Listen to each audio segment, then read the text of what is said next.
Already వీళ్ళు YCP వాళ్ళు 'Laila boycott Laila' అని 'విశ్వక్సేన్' సినిమాని చేశారు. అవును. అది ఆల్రెడీ సినిమా కూడా బాలేదు కాబట్టి ఫ్లాప్ అయింది. వీళ్ళు కొంత దానికి దోహదం కూడా చేసుండొచ్చు. అంటే ఒక నెగటివిటీని క్రియేట్ చేయడంలో సక్సెస్ అయ్యారు. నేను అప్పుడు కూడా వీడియో చేశాను. ఇట్లా ఇవన్నీ పనికిమాలిన పనులని నేను చెప్పాను కూడా. సో, ఇప్పుడు అప్పుడేమో మా 30 ఏళ్ల 30 ఇయర్స్ ఇండస్ట్రీ 'పృథ్వీ' కామెంట్ చేశాడు. అది మేకలు చూస్తే అప్పుడు చాలా ఉన్నాయి, తర్వాత చూస్తే 11 ఉన్నాయి అనేది మాట్లాడాడు. దాంతో వీళ్ళు ఇదయ్యారు. అతను ఇంకా రెచ్చిపోయాడు, సారీ చెప్పాడు, మళ్ళీ రెచ్చిపోయాడు. సో ఫైనల్గా విశ్వక్సేన్ కూడా సారీ చెప్పాడు, అన్నీ జరిగాయి. కానీ అక్కడైతే వైసీపీ వాళ్ళు సక్సెస్ అయినారని వాళ్ళు నమ్ముతున్నారు. సో ఇప్పుడు ఏమైంది, 'భైరవం' అనే సినిమా నిజానికి అది ఒక రీమేక్ సినిమా. 'గరుడ' అనే ఒక తమిళ సినిమాని రాధామోహన్ అనే ప్రొడ్యూసరు రీమేక్ చేస్తున్నాడు. దాంట్లో ఎవరు కూడా సక్సెస్లో లేరు. బెల్లంకొండ శ్రీనివాస్ సక్సెస్ లేడు, నారా రోహిత్ అతను ఎవరికి కూడా తెలియదు, ఇప్పుడు అసలు మర్చిపోయారు. మూడవ వ్యక్తి మన మంచు మనోజు సోలోగా వచ్చి 8 ఏళ్ళు అయింది. అంతకుముందు ఒక్కడు మిగిలాడు 2017లో అతని సినిమా. దాని తర్వాత 'ఇది నా లవ్ స్టోరీ', 'ఆపరేషన్ 2019' ఈ 2 సినిమాల్లో క్యామియో రోల్లో ఉన్నాడు. సో వీళ్ళ ముగ్గురు కూడా ఆడియన్స్ని ఓపెనింగ్ తీసుకొచ్చే బ్యాచ్ కాదు వీళ్ళు. సినిమా బాగుండి మోతుటాకు వస్తే తప్ప ఓపెనింగ్ పోయి చూసేద్దాం 'భైరవం' అనుకునే వ్యవహారం లేదు.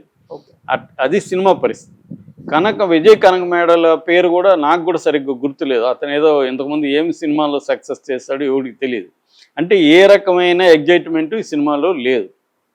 ఈ పరిస్థితిలో వైసీపీ వాళ్ళు దీన్ని పాపులర్ చేయడం, లేకపోతే ఇప్పుడు మనం కూడా ఈ టాపిక్ చెప్పుకునే వాళ్ళం కాదు, పాపులర్ చేయడం అనేది వైసీపీ యొక్క దారుణమైన కండిషన్ మనకు తెలియజేస్తుంది.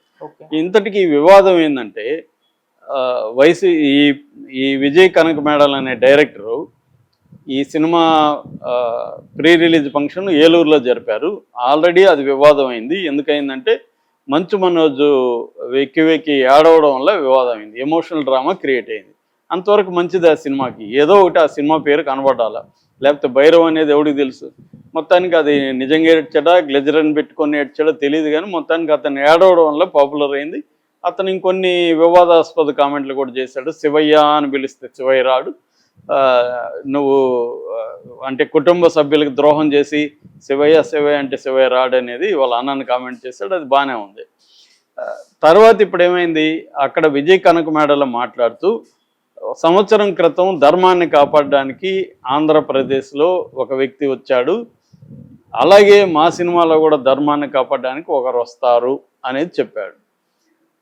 ఇక్కడ ధర్మాన్ని కాపాడడానికి ఒకరు వస్తారు అనేది ఓకే, కానీ సంవత్సరం క్రితం ఆంధ్రప్రదేశ్లో రాజకీయాల్లో రాష్ట్రంలో ధర్మాన్ని కాపాడడానికి ఒకరు వచ్చారంటే ఇది పవన్ కళ్యాణే అని వీళ్ళు జనసేన బ్యాచ్ వీళ్ళందరూ పవన్ కళ్యాణే ధర్మాన్ని కాపాడడానికి వచ్చాడు అని వాళ్ళు అంటున్నారు. ఇతను దాని మీద అవునని కానీ కాదని కానీ అనట్లే. నేను ఆ పవన్ కళ్యాణ్ ఉద్దేశించి అనలేదనో, నేను జనరల్గా ఏదో చెప్పానో అవేం చేయట్లా. అంటే అతనికి కూడా తెలుసు ఇది వివాదం అవుతుందని తెలిసే చెప్పినట్టుగా మనకు అర్థమవుతుంది.